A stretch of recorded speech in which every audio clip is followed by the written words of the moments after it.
Hi everyone, my name is Emily Benke and I'm the student co-chair for the Green Liaisons, back there with Francis Crani, who is our other co-chair, who's an adult, he's a grown.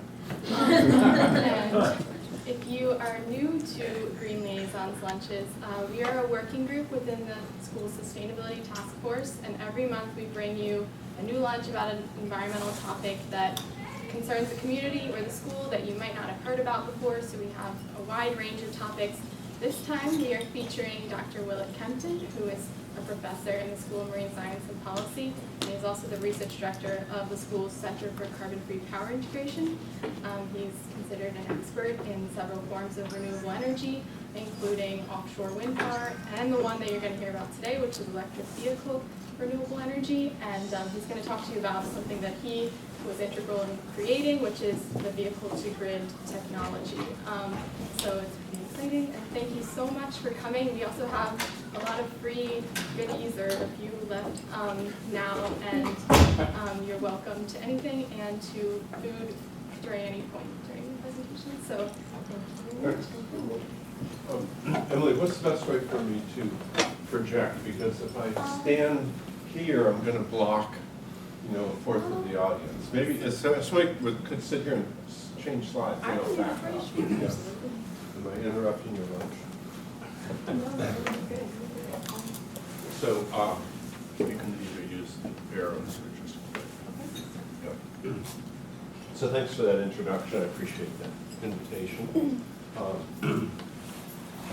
So I want to overview the different electric vehicle programs at the university with a bit more emphasis on the technology that Emily mentioned, vehicle-to-grid power.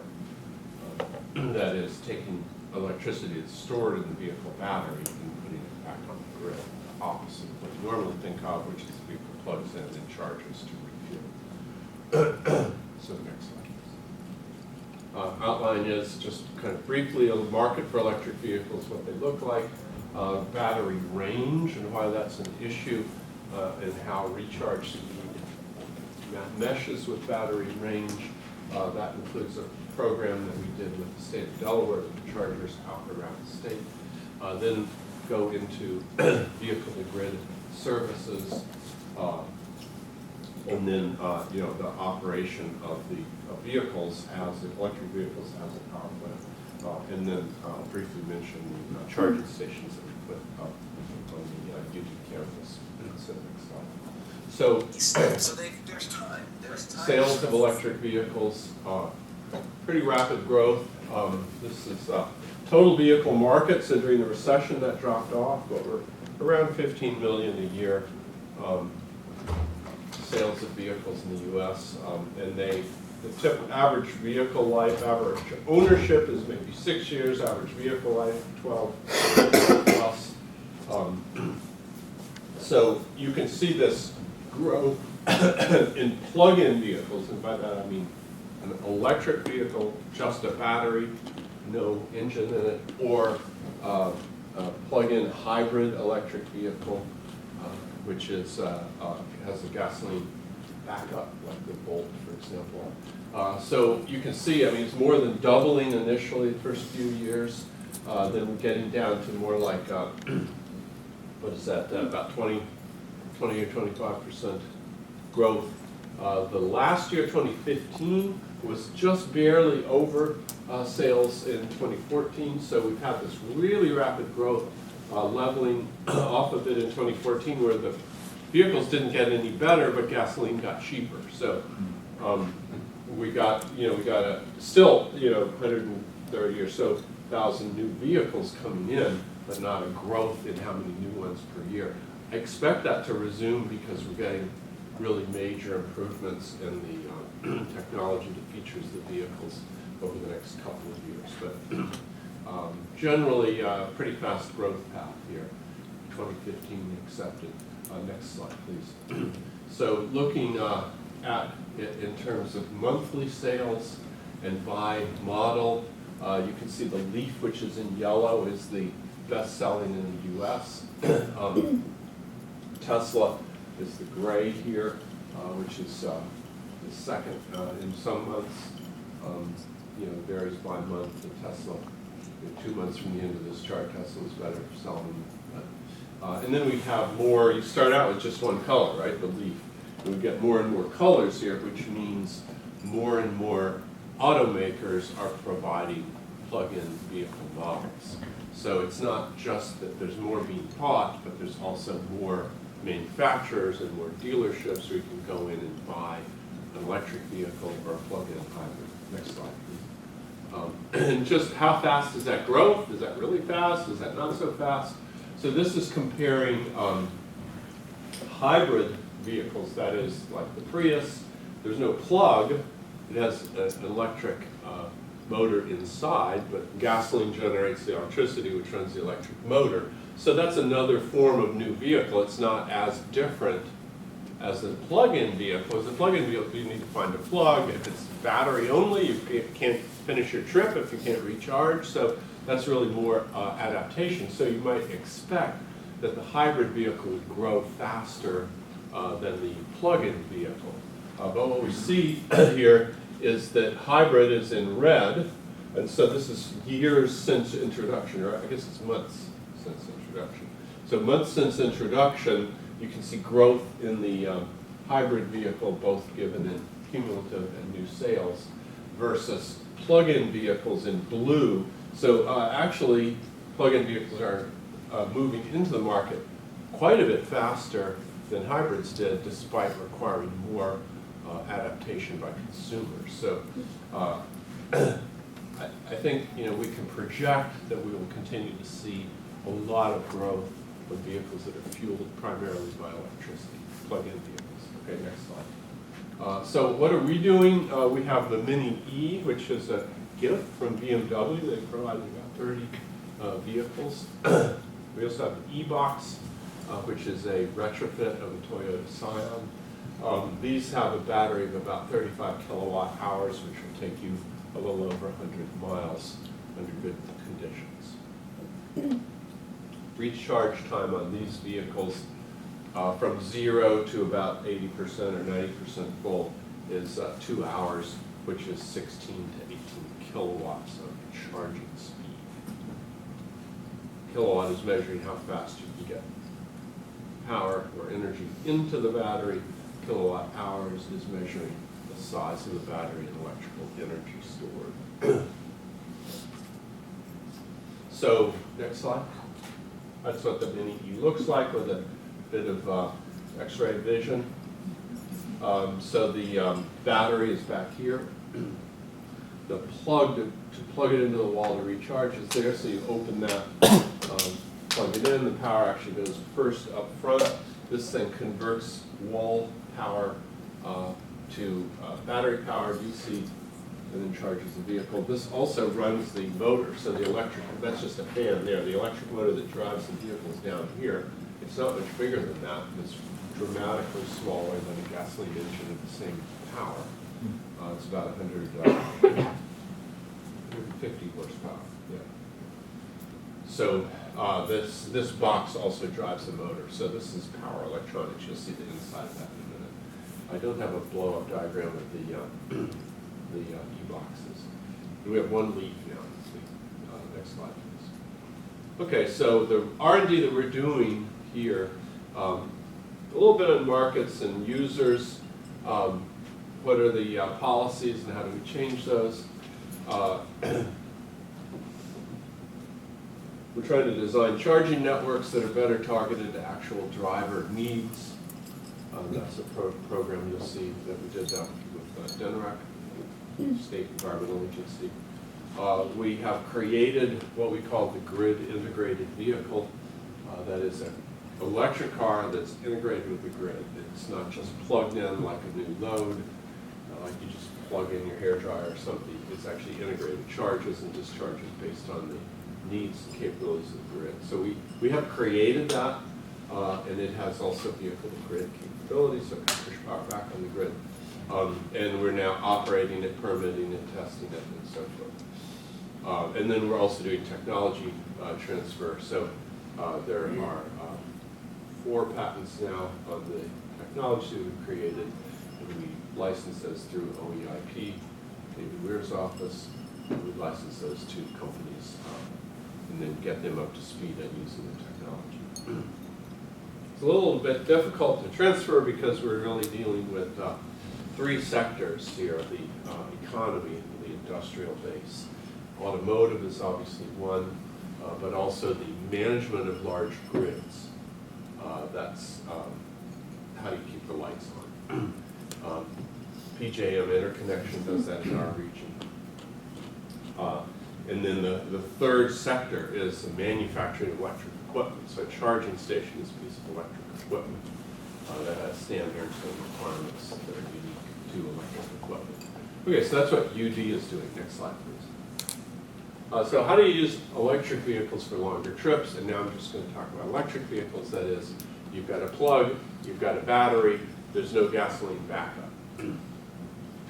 So if you want to take a longer trip, you either get a larger battery or you have an en route charging station which can charge fast. Because you don't want to take a trip and then have to stop and charge for 10 hours. That seems ridiculous, but actually most of the charging stations that have been put out in the US are very slow charging. So you actually may need to wait 6, 8, 10 hours. It makes no sense at all, but that's what's mostly happened. There's 17,000 or so charging stations like that that have been deployed in the United States. Are they at really nice locations that you want to spend 6 to 10 hours at? Some are, yeah, most are not, right? Oh my goodness. Yeah. So if you look at these two, so Tesla's taken path one, and it really, the second one has to be a combination of the automobile manufacturers and the electric equipment manufacturers working together, which they haven't worked together very well on that. But you compare those two, it's much less expensive to make faster charging than to make a larger battery. I mean, orders of magnitude difference in price, not just 10% cheaper. But it then requires more coordination, and it requires, kind of being able to understand what some of these industries are telling you and sort out when they're not telling you the truth completely. They may believe it to be true. So that's kind of the trade-off here, and so this is the basic logic behind our work with DENREC. Can I have the next slide, please? So what we did was try to design a charging network for the state of Delaware, where we picked on a map rather than saying, the usual way these programs run is the state has some money for environmental things, and so they issue a request for proposals, and they say who would like to have a charging station, who would like to put in a charging station rather, and so people raise their hand, and then the charging stations go there. They might all be within 5 miles of each other. So what we're doing is instead seeking locations that were willing, that met our criteria of locations, also were very standard, yet could charge fast. Okay, so this is a really different way of trying to put charging stations out from a typical government program. Also, every different network of charging stations has a different way of paying. So if you want to charge at a charge point network station, you have to have one of these cards. If you want to charge on a semi-connect charging station, I'm sure many around in this area, this card doesn't work. You need a different card, or you need to call an 800 number and give them a credit card and repeat the last 5 digits again, and so forth. And I've done that when it's 10 degrees out. It's not very pleasant. I've also done it in the rain.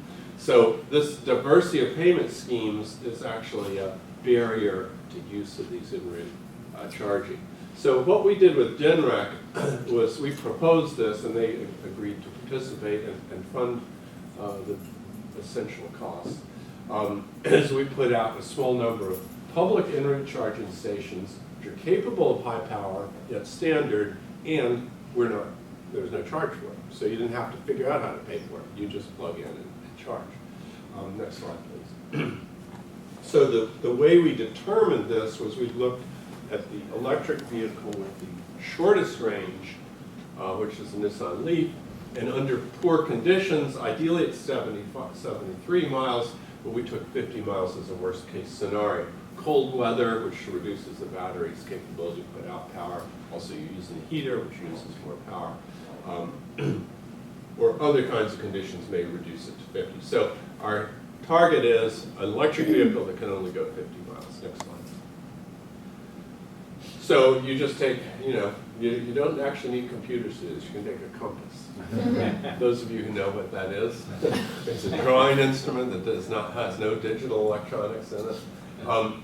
So we just took a northernmost point and a southernmost point and said, what's 50 miles, So you do it, map it on the state of Delaware. Now, obviously this would be better if it was a regional program, but it's states that fund these things, so we had to focus on the state of Delaware here. And it turns out, that if you have a charging station anywhere in here, you can drive anywhere in the state of Delaware with a 50-mile range car. Now, we didn't just put in one charging station in this program.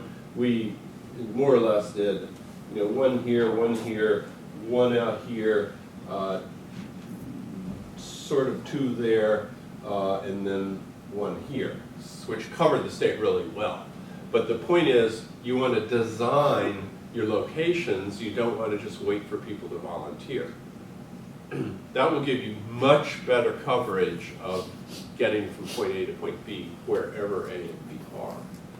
Now, what we discovered as we did this project, it's really hard to recruit people. So, we identified all the locations in this area, and we went to them one at a time, and, no, we don't want to do that, you guys are crazy, we know what you're talking about, or yes, we'd like to do it, so we'll check with the national office, because they have to approve all things like this.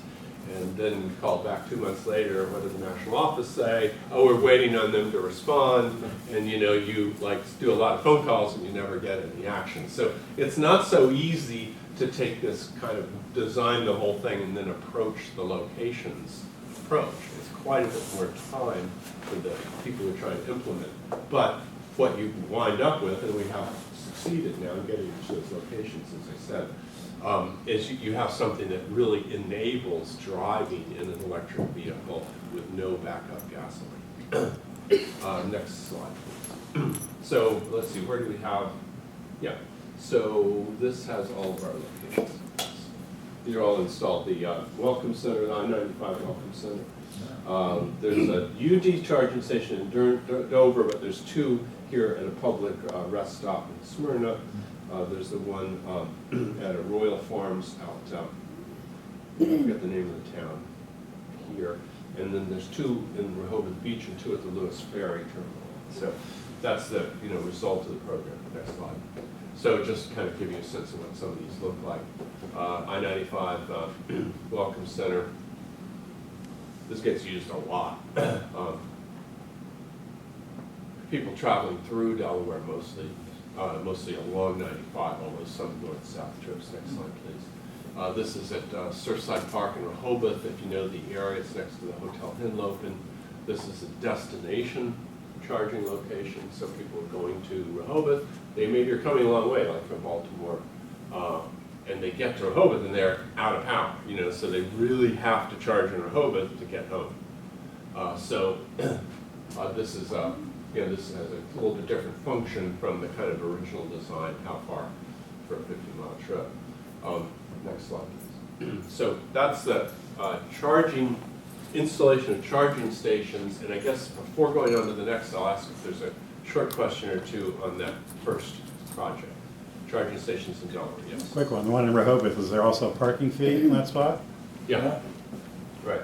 So we went through a very involved process with the city.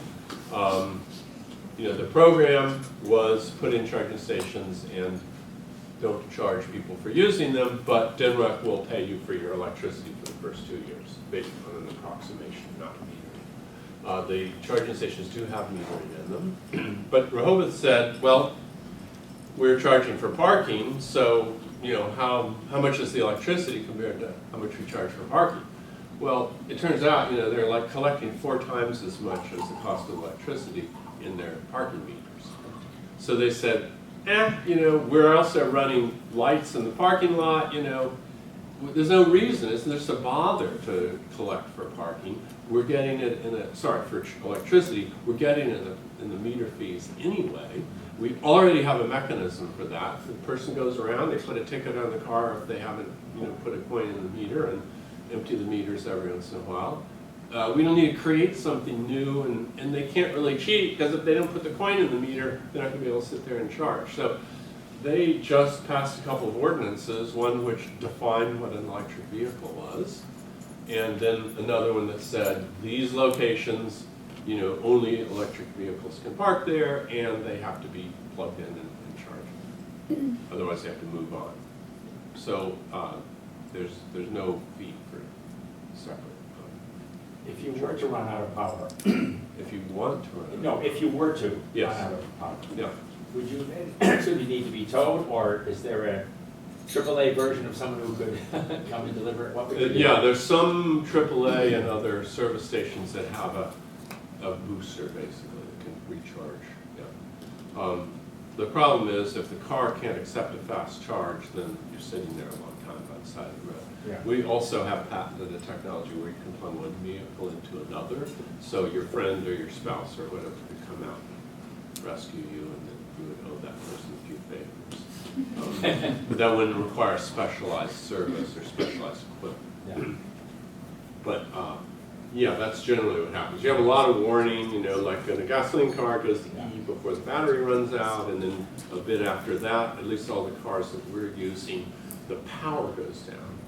So you can't go 70 miles an hour anymore, you can only go like 30, which could be dangerous in some locations, but at least you can get off a bridge or whatever. Yeah. And you're getting a very clear warning, you only got a few miles left here, so pick a good place to stop. But yeah, you need, at some point, you need some way of recharging the battery. Or you just tow, you just, you know, Yeah. it's easiest to get a tow truck going. Okay, so I'm going to move on to the idea of the grid integrated vehicle.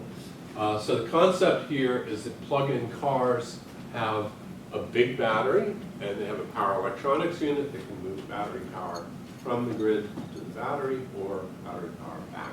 Turns out most of the same components are used either direction. So our concept is that you can make these a resource for the grid if they're designed properly. Most by default cannot. It requires a bit of different design added. What we get, there's a reason the lights are staying on, and the reason this projector is not flickering is because there are already systems to do this, which are marketed. PJM manages the market, and when a power plant goes down, there's another power plant that comes up to replace it very quickly. And there are power plants that are running at half power just so they can go up and down quickly. That's not a very efficient way to run a power plant. So these are provided now. That's why, you know, we've had steady light in this room while we've been having lunch and not been talking. But we have just started now to provide this same service for electric cars. So there's already a service, there's already a market, we can bid into this existing market. We're bidding against mostly natural gas power plants, some coal power plants, and we can undercut them because we can do it cheaper than they can. So you don't need some huge new, you know, law, subsidy, or whatever. It's actually an existing market, which makes life a lot easier. Next slide. So the concept, the system, the power system, which is used to fuel cars, you've got generation of whatever kind. It goes through the high voltage system. It goes out through the neighborhood distribution systems. It goes into homes or offices or parking structures. And then the car becomes an appliance in that building, which is drawing power. This is fueling. It's a one-way flow of power. Next slide, please. You can modify that by having a grid-integrated vehicle that just modulates the rate of charge. No change in the direction of flow, but you get a signal. This is the independent system operator, or PJM, there's such entities, is saying, we've got not enough power right now, slow down the charge. We've got plenty, speed up the charge. So you can control without any backflow. That's a grid integrated vehicle without V2G. Next slide. So when you have a grid integrated vehicle that is controlled by the grid operator and V2G, then you can have backflow at all levels of the system. Now, I show this one car pushing power from the house back into the local grid and maybe back even a high voltage system. This probably isn't going to happen from one car. But literally, we can be running this system, the neighborhood distribution lines, backwards from a single vehicle. So I live about 5 blocks south of here on Kells Avenue. There's a set of poles that look just like that. And when I'm discharging my car at full speed, I'm running approximately my whole block. So average house is about 1 to 2 kilowatts in the US. The car can discharge 18 kilowatts. So cars are a really large resource. Electric cars are a really large resource for the electric grid. Okay, next slide. Why does this make sense? Why would you do such a crazy thing? Many people have asked me that over the years. Next slide. In industrialized countries, average cars use 1 hour a day. It's parked, then that means 23 hours a day, and it may be near a plug where it's parked. There may not be a plug right there, but it's probably not too far away from the plug. It's probably parked near a building. The battery's 150 kilometer range. Daily travel's around 40 kilometers. It's roughly 100 miles, and then in the U.S. 30 miles of typical daily drive. So you've got both. You got a lot of time, and you got a lot of extra range that's not used on a typical day. Some days you do need it, most days you don't. Output from the drivetrain, about 100 kilowatts. The cars we're using 150. But you've got a constraint. You're drawing milkshake through a small straw when you go into the local grid. Your house has probably got a 10 to 20 kilowatt restriction. So although we got a lot of power out of the car, we're not going to usually put that much into the local grid. In a commercial building, you might be able to. In a university building, you might be able to. But the typical thing you can count on, most places you would plug in, is around 10 to 20 kilowatts. So is this significant?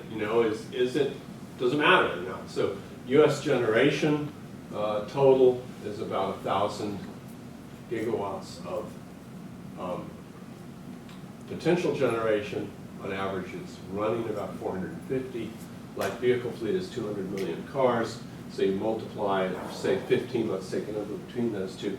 At 15 kilowatts per car, you've got 3,000 gigawatts of potential power from an all-electric U.S. fleet. So it's 3 times all generators in the United States. It's 6 times all load, an average load. So this is potentially a very significant resource for the electric system. And this, although the numbers are different, it's similar in other OECD countries, other industrialized countries. So if you electrify half the vehicle fleet or a quarter of the vehicle fleet, if you electrify it, it's a huge resource for the electric system. Okay, next slide. Also, how do you want to control this? Why don't you just let people plug in and charge like they do with their laptops and cell phones? Well, it's a much, much bigger load. So if everybody plugged in at the same time, that'd actually be a major problem.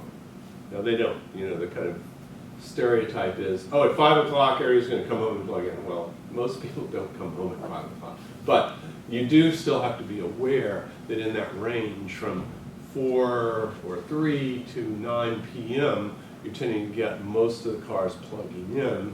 And so there's potentially a big load at that moment. So this is potentially a problem if we're not controlling them in some way. There's a totally different type of problem of why this is important, why we spend a lot of time working on it, which is generation of electricity in most countries is moving very quickly to what's called variable generation, wind and solar. So if I just asked you what you would guess is the fraction of new generation in the United States, say for the last couple of years average, would be wind and solar. What percentage would you guess? Just a couple of guesses here. You know, the electric system now is dominated by fossil fuels. So what would you guess is the percentage of wind and solar installed in the last couple of years? 10%. 5%. Just new generation. New generation. 60. 60? Wow, radical. Okay. Yeah, so most people say 5, 10, whatever. Yeah, it's about 60%. No. So we're really rapidly moving to wind and solar. Wind is the cheapest source of new electricity in the Great Plains. So if you want to build generation in the Great Plains, if you want to build natural gas, you're going to have to justify to somebody why you're using a more expensive source of electricity. Because wind is substantially cheaper. And does that include any type of government subsidies or not so much? Without subsidy. Oh, wow. Yeah. Well, okay, so average right now is about 4.5 cents per kilowatt hour without subsidy, so you subtract 2.2 for the production tax credit, which makes it insanely cheap. Yeah. But it's still about the same cost in a windy area or maybe cheaper without subsidy. Okay, so that's going to take a while to displace all the fossil we got out. Of course, the clean power plant helps by nudging the coal generation out the door more quickly. But at some point, we're going to need more wind storage, and a lot of people say that's when you get 20%. That's not correct. You know, we've done very extensive modeling of this. It looks like when you get about 50% of energy produced by variable sources like wind and solar, you're going to start needing storage. Below that point, you're just throttling conventional generation back. And you know, if we want to deal with climate change, we've got to get 80% displaced, not just 50%. So 50% is a great goal. We're going to be working on that for a decade or two. But let's look ahead a bit. Are we going to build storage so you can just, you know, get a building, fill it with batteries, fill it with power electronics, and then you got storage, and you can put it on a medium voltage system or a high voltage system. But that's very expensive. So we want to look at inherent storage, that is storage that's already there for something else. Emergency backup of computer systems or electric vehicles. That's very low cost because you're setting control. You're not buying batteries and buying power electronics and renting a warehouse and paying people to maintain it. You're just buying some controls and signing up a customer. So that's why we're doing this, because we're going to need it to have a large amount of variable generation of the electric system. Next slide, please. So what's the value of this? Can we get paid in a significant amount? Is it enough to make a business? So I said there's a market already, which is great, but how much is that market? So next slide. The mini-E's that we have now, at 12 kilowatts, we've upgraded them to about 16 to 18. Single phase, bidirectional, earning about $5 per day or $150 per month if they're always parked. If they're not parked a third of the day because you go to work and you plug in there, for example, then you just knock that down by 2/3. You're getting 100 of them rather than 150. So it's a significant amount of money. Now, some systems don't pay as well. PJM pays in the upper sort of third or so of the systems. But there are locations, and there are many in the world, where this is, you know, maybe half of, it wouldn't all go to the driver because somebody's got to run all these systems, so let's say half goes to the driver. So you're at maybe $75 a month payment for being parked and plugged in. And the person who's getting the other half, the aggregator we call it, gets paid to take care of that, to worry about, are you on the right market? Should we bid higher now or not? Is your system's not working? So, you know, come out and fix it. So you're just plugging in when you go home, or hopefully also plugging in at work, and you're getting paid. There's a little bit more battery wear, not much. And the car is not always 100% state of charge. We tend to keep it at 75%. So there's maybe some inconveniences, but you're getting something like half the lease payment of the car. So this is significant and motivating for people to participate. So we are working with V2G, which is an NRG company. We've licensed the use of the technology to them in the United States, and then in Europe and Asia, it's been licensed to Nuvi, which is a startup company. NRG is something like $8 billion valuation, large generation company. Nuvi is capitalized at much less than that.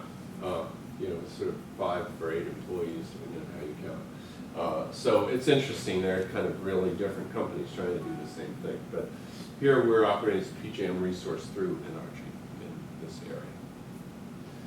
So what's the technology? There's 3 components to the technology. There's the aggregation server, which is in a central location that aggregates cars, does real-time operations.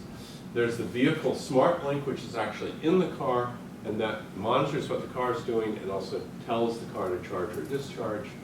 And then there's the electric vehicle supply equipment, which is on the wall in the parking lot. That's what you plug your car into.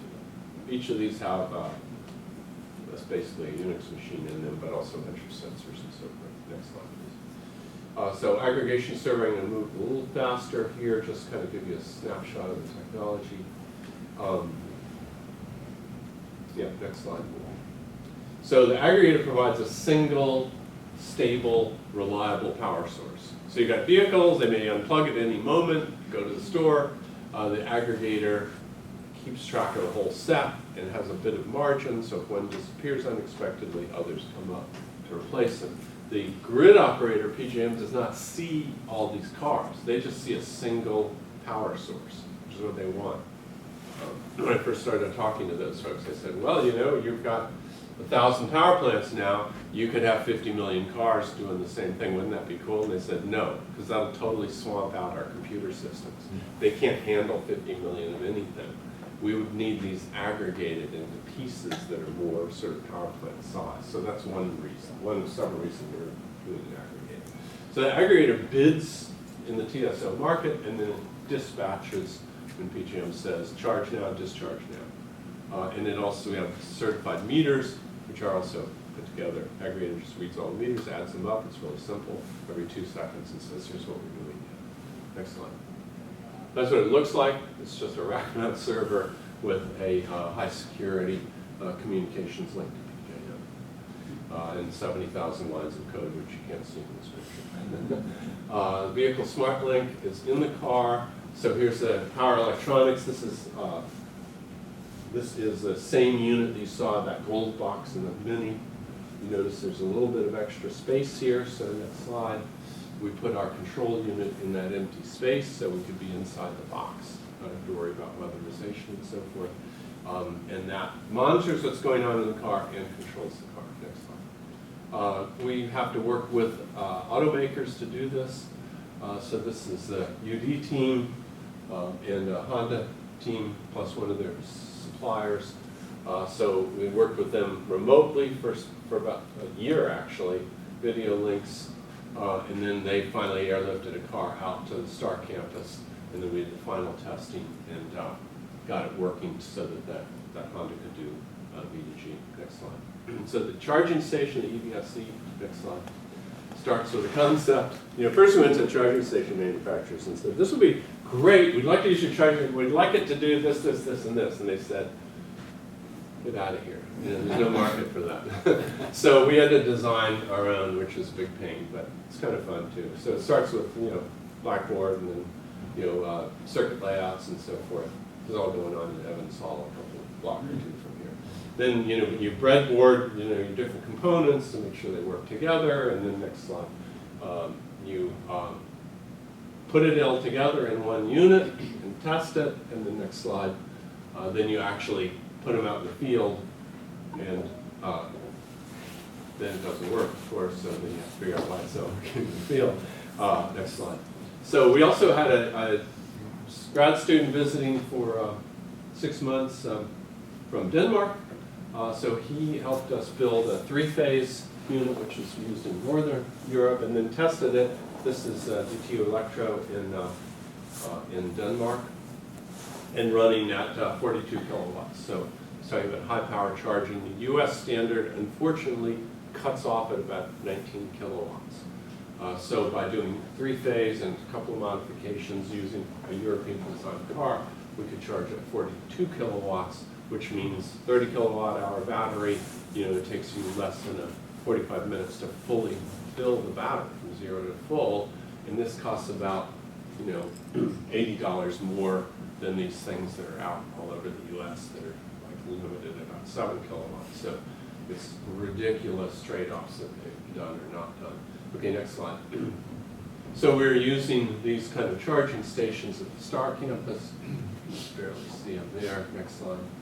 When we first went online, it was, news for U.S. national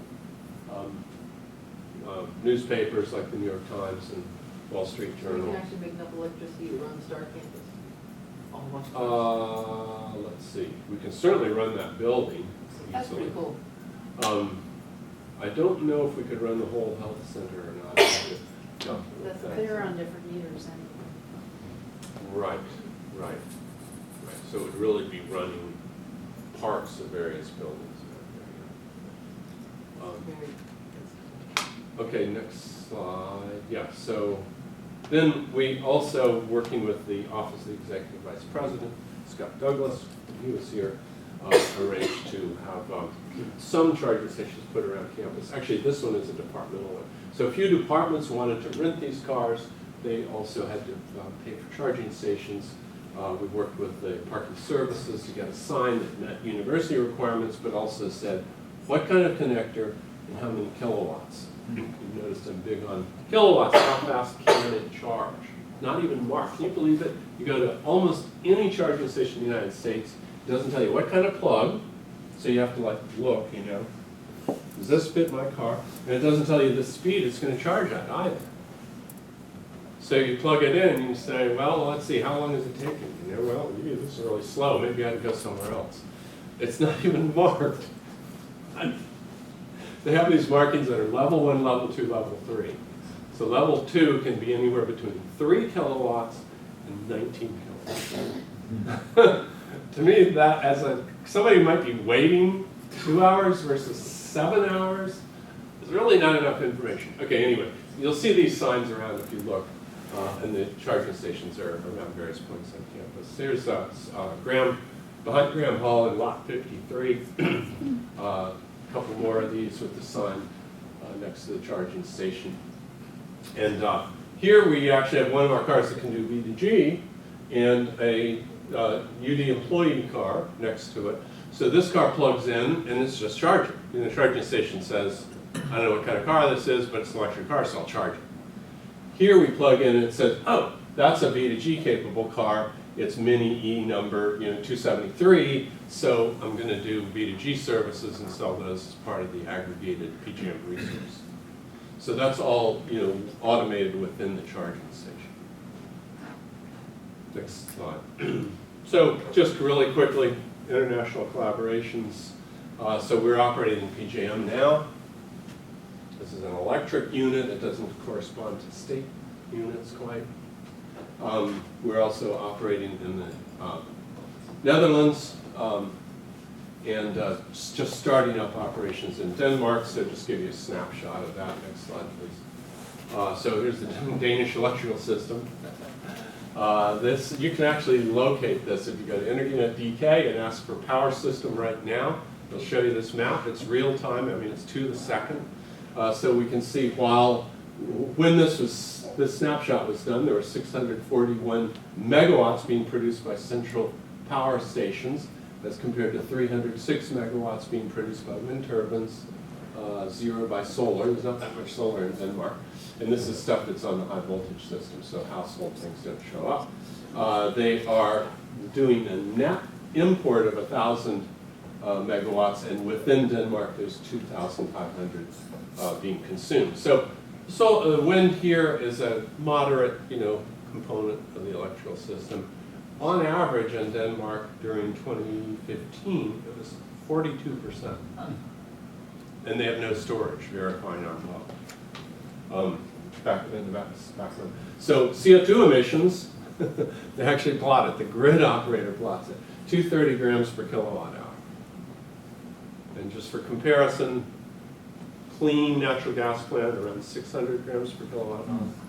Coal plant around 1,000, 1,100 grams per kilowatt hour. This is the entire Danish electrical system, 230. Wow. Next slide. So that's the Danish team with some UD people sprinkled in there. Okay, next slide. And then we kind of ramped into commercial here in Denmark. Nissan Europe and Nissan Nordic are participating, providing cars. They provided a couple of free cars here for DTU, which was nice. And then NL Endesa, a large Southern European utility, is providing charging stations that are V2G capable. So we have all the components for a pretty fast ramp up to large-scale commercial use of grid-integrated vehicles. There's also Nuvi people, Nissan Nordic, DTU, Nuvi, Nissan Europe, UD people there, here. More DTU people, Internet DK person, the grid operator in Denmark, and then some more NL people. So that was last fall when we were announcing the project. It's not yet running on a commercial basis. Next slide. So the conclusion here is that electric vehicles can be used in power markets. There's some power markets they're very well suited for.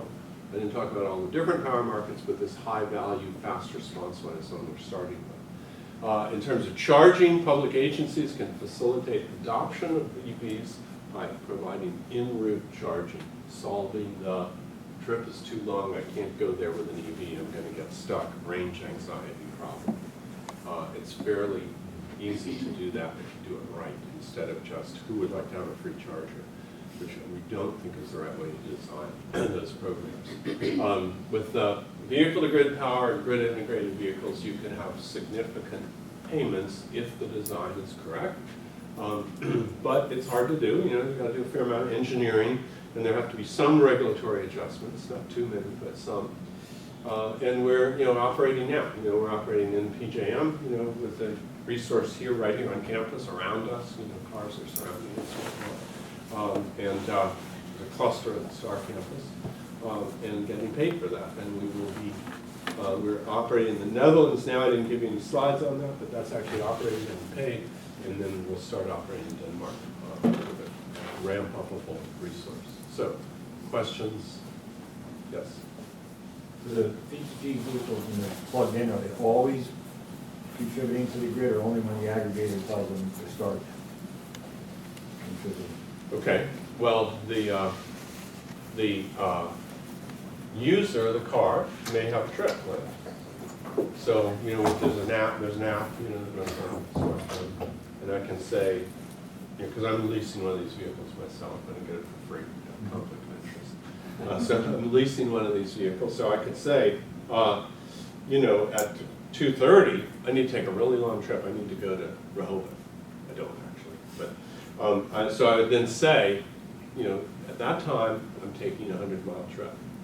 So then if the vehicle gets plugged in, or right away, even if it's left plugged in, it's going to say, how much time do I have? Well, I better start charging now. So depending on how much time I give it, it may do a reduced amount of V2G. While it's on a ramp of charging, it's doing V2G on top of that. Or if I don't give it very much time, it's going to do a steeper ramp and not do any grid services because the driver always gets priority. Driving is the reason the vehicle is purchased. Even if we have to get penalized because we're not providing the amount of power we said we were, it's still driving is priority. So the user can specify that. But if they don't, then If they don't, we say, The aggregator can you have a minimum state of charge, at least 20%. We have an ideal state of charge of 75, so we go as fast as we can to the minimum state, which of course is resettable. And then we'll do that gradual up to the ideal while providing some grid services. When we get to the ideal, it will provide the full capacity of grid services for that vehicle. Yes, sir. It sounds like if this was to be established on a larger scale and have significant impacts on utilities, how politically feasible do you think that would be? Well, the utility is different from the grid operator. So the utility is who maintains the wires that you see in neighborhoods. They read your meter. You get a bill from them at the end of the month. The grid operator runs an area, in our case, it's about 400 utilities, which are buying electricity from the grid operator in some cases. They're managing markets. So the utility is really kind of neutral because we're not impacting them. We're providing a service through them. It's like the UPS truck doesn't really care what's in the package. The utility is actually, if we add an electric vehicle, we're using more electricity, and if we're doing vehicle to grid back and forth services, it's even more because there's some losses in that back and forth. So they make more money when we sign up an electric vehicle, and even a bit more when we sign up for V2G. So if you just look at that, you'd say it's in their interest. They're also concerned with safety standards and all those other things. So you have to have a pretty complicated interaction with them. But they're really just an intermediary. It's the grid operator that's paying. So maybe you would say, does the grid operator resist? Or, yeah, either the grid operator or power generation. Oh, generators hate us. Yeah, we're undercutting them. Yeah, if they had the ability, they would tell us as soon as possible. Do you think there will be an issue with lobbying or something like that? Sure, yeah, I mean, we need to get some rule changes, and, you know, the rules are often done by a consensus of the participants in the grid operators' operations, and, you know, you kind of sit at the table, you look around, everybody else is a generator except you, or there's a couple of people that are doing conservation or energy efficiency, you know. So, yeah, that's definitely resistance, yeah. On the other hand, you know, our US licensee is NRG, which is, you know, a generator. So they decided, hey, let's go with the flow, you know, buy into the new technology, pay for a license, pay for some R&D. So it varies. But yeah, though, there are certain segments that will resist very hard because we're undercutting. You know, we can provide the same service for a third of the money or less. So of course they don't like us. Yes, sir. I was trying to explain this to my 10-year-old grandson in a question I couldn't answer, so Okay. answer this so the 10-year-old can answer. He said a battery requires electricity from the grid. Yep. How can it give more electricity back? Right. Yeah. It doesn't give more back. He's absolutely right. But we're not selling electricity. We're not selling kilowatt hours. We're balancing. So we don't even offer, we don't say, you know, you have to pay us 10 cents a kilowatt hour. We say, we're going to provide you with a capacity of 18 kilowatts. And you can discharge us. And you can do it whenever you want. You can discharge or you can charge. Half the time they say, we got too much power, we want you to charge. The other half they say, we don't have enough, we want you to discharge. So it's a capacity that we're providing, the ability to either charge or discharge. That's what they're paying us for. And in fact, you know, we could offer, and they could accept the offer, we could go 24 hours, then they actually just happen to have everything balanced, they wouldn't need us to do anything. We could do nothing whatsoever for 24 hours, we get paid exactly the same amount. So you can actually even store. Well, we are storing, I mean, we are a storage resource, so that's what we're doing. When they say we've got too much, we take it in and we store it. When they say we don't have enough, we send it out and discharge from storage. So we're using storage rather than generation to make that service possible.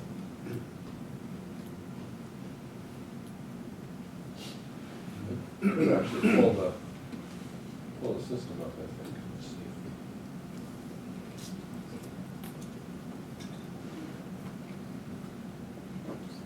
So we should be operating right now.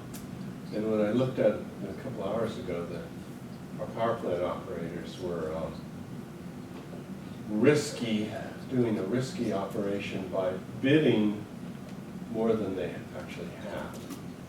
So that's kind of interesting. Let's see, where's my browser bar? Sorry. take another question while I'm trying to find the.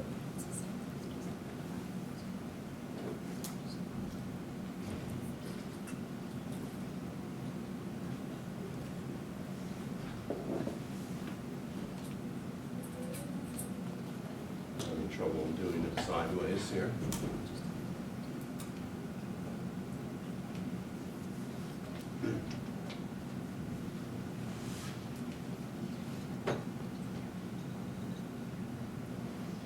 Let's go back to the small screen for some reason. Yeah.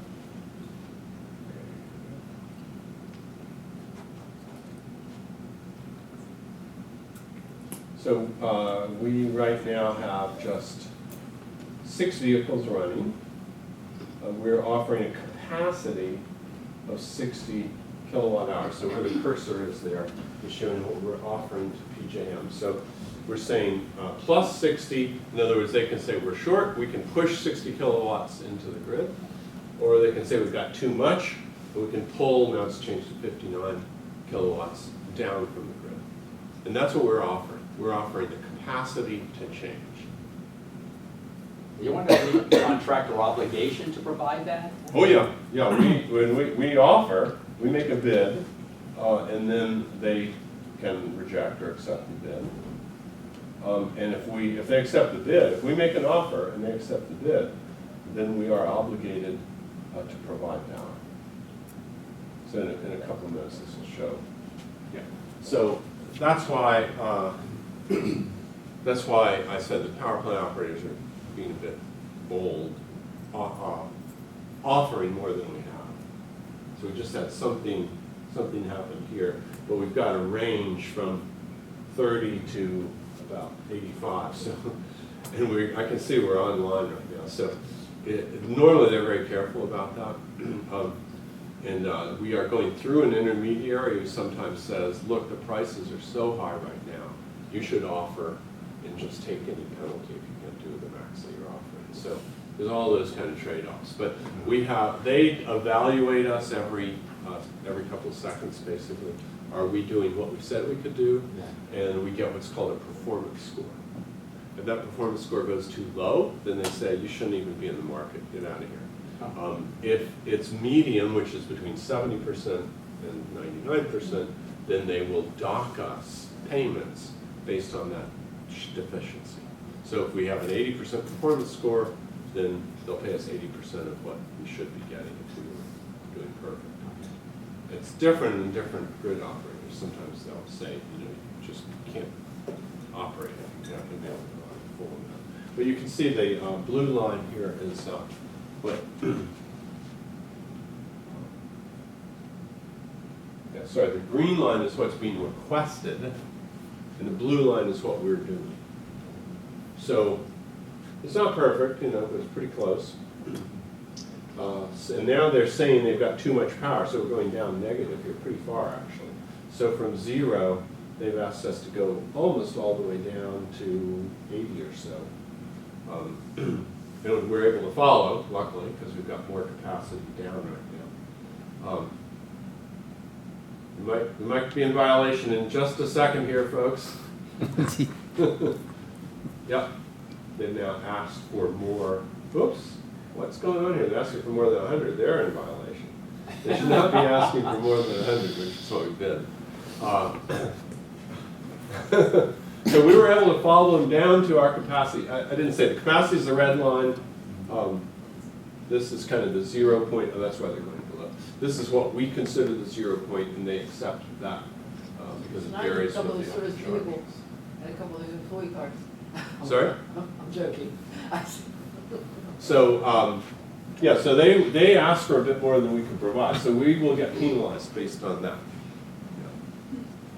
But sometimes really cold days, the prices are crazy. A typical price is $30 to provide a megawatt for an hour, $30 to $40.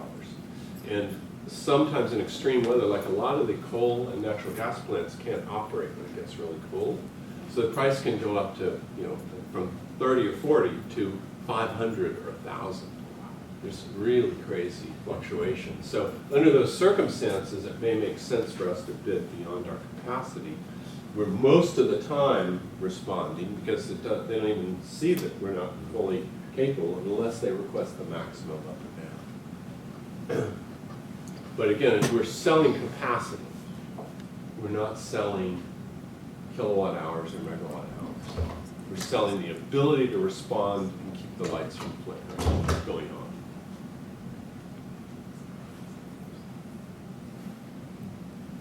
Short screensaver.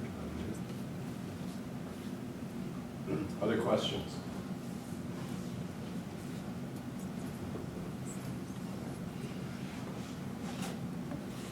Last chance. Well, thank you so much for as thank you everyone for coming. We usually do we do one talk every month. This semester we're doing one this month in March, and then we're going to have a 2-speaker talk in April, which is what we did last Earth Month as well. So please, I'd love to see you all next month as well, and thank you again, Dr. Kempton. Thank you everyone for coming.